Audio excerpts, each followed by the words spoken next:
Hey guys, welcome back to Confusing Bits. I am Corey, and today we're going to talk about The Obstacle is the Way, the Timeless Art of Turning Trials into Triumph by Ryan Holiday.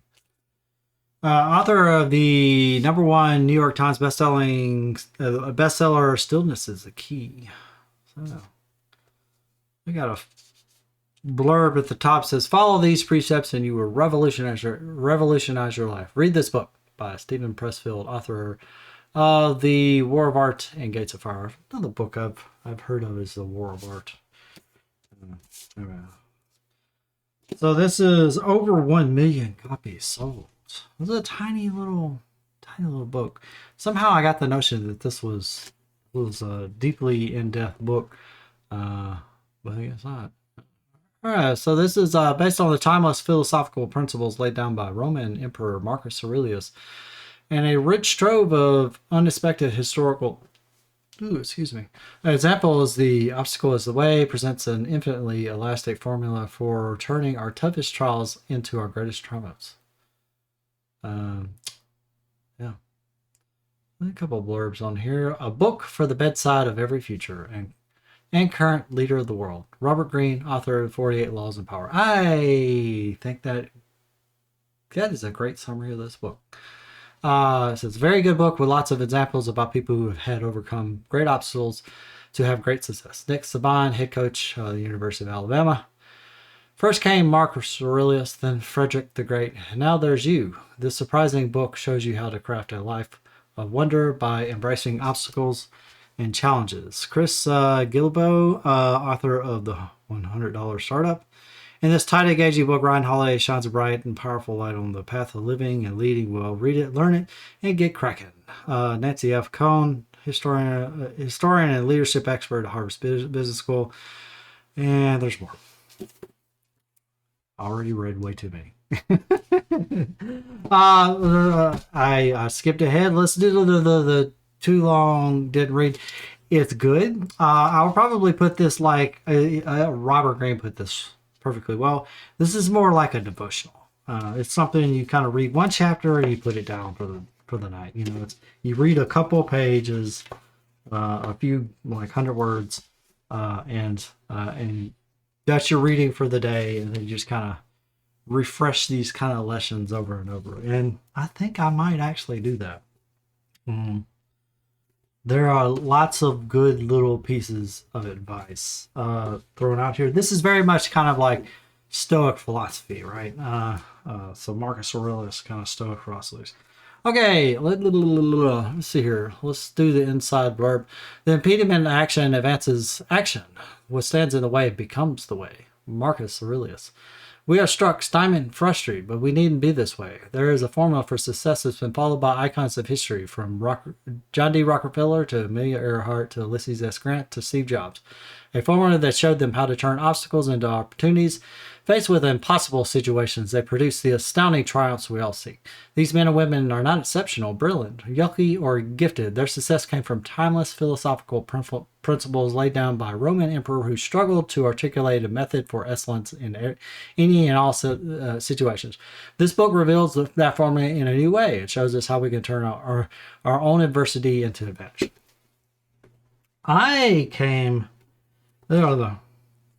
Let's talk about the author first before I talk about me. Ryan Holiday is a media strategist and prominent writer on strategy and business. After dropping out of college at 19 to apprentice under Robert Greene, the author of the 48 Laws of Power, he went on to advise many best-selling authors and multi-platinum musicians. He served as director of marketing at American Apparel for many years, where his campaigns have been used as case studies by Twitter, YouTube, Google, and written about in Ad Age, the New York Times, and Fast Company. His first book, Trust Me, I'm Lying, Confessions of a Media Manipulator, which the Financial Times calling it an astonishing, disturbing book, was a debut bestseller and is now taught in colleges around the world. He is currently an editor-at-large in the New York Observer and contributes to Thought Catalog from his home in Austin, Texas. Oh, he lives in Austin. Everybody lives in Austin nowadays. It's like Austin's the new New York. So, speaking of which, I still got to finish Where's it at? I still got Meditations by Marcus Aurelius that I'm still going through. I put it back up on the shelf because I haven't prioritized it. It was a toilet reader for a little while, but it's a little tougher. It's a little robust for toilet reading. Anyway, this might be a good toilet reader as well. Now that I think about it.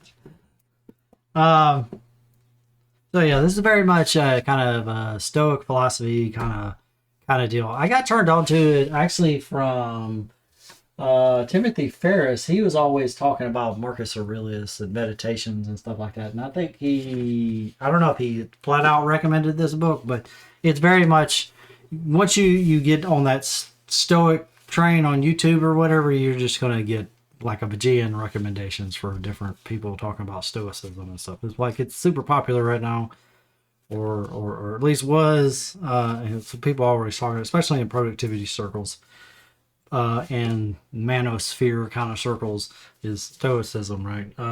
So yeah, this book, it's really good, and it very much is a light read. You go through and you could read, let me see, how many chapters? Like, do your job and do it right. It is 1, 2, 3, 4. I would say 4 pages long, maybe 5 pages long, and these are tiny little pages, right? So, not even 5, probably just 4. So each one of these like little, let me just read some of it. These are all like suck it up, buttercup. Not like in a harsh way, but like philosophically worded that way. But get down to it, the suffering is good. That kind of stuff. Discipline and perception, recognize your power, steady your nerves, control your emotions, practice subjectivity, alter your perspective. Is it up to you? Live in the present moment, think differently, finding the opportunity, prepare to act. The discipline of action, get moving, practice participants, iterate, follow the process, do your job, do it right. What's right is what works. In praise of the flank attack, use obstacles against himself, channeling energy, seize the offensive, prepare for none of it to work. The discipline of the will, build your inner citadel, anticipation, the art of acquiescence. Love everything that happens, amor fati. Perseverance, something bigger than yourself, meditate on moralities, prepare to start again. This is on audiobook. Flew through it. I think it was only like a couple of days, it seemed like, and we were already through the book. The book itself is, how many pages? 200 pages? So yeah, like 2/3 of a normal book in page count, but also half the size, half of the length or whatever. So yeah, it's like what, less than a third of the book, Yeah, a third of a normal book. So it would have been a book like that thick. It would have been The Great Gatsby if he had written it out. Anyway, so it's a good book. I don't want to kind of over belabor the point or whatever, but it's very much kind of philosophy. So there's usually some sort of philosophical principle that's being elucidated, and then they talk about some big leader or moment in history that illustrates that point, and then the kind of summary. So each story kind of follows, each chapter kind of follows that pattern, and it's good. It's written well. Like I said, it's a great kind of little pick me up. It's not feel good. This is telling you to suck it up, buttercup. So that's how, it's not a feel good book, but you feel enlightened. I felt enlightened for each one of them, as we were going through. But to be honestly, most of the advice just kind of goes through your head. But mostly because you already know it. It's just kind of like, especially if you're a man, I don't know, like traditionally raised man, you kind of already know most of this stuff, at least somewhere deep in here, the parts that judges yourself. That's this book. It's the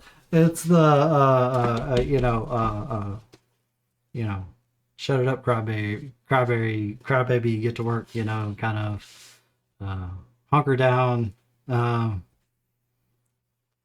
want to be very clear. This is not about like hiding your emotions or anything. This isn't like toxic masculinity. Like, and to be clear, when I say toxic, there's two different ways to read that term. There's masculinity, the parts of masculinity that are toxic. That's toxic masculinity. There's also the other interpretation that I think many people get as well, and it's hard to tell when at any given time when somebody's talking about the other one, and that is masculinity is toxic, which is just a flat out wrong statement, but people get it mixed up all the time, right? On both sides. You have feminists that think masculinity is toxic, and then you have anti-feminists who think every time somebody says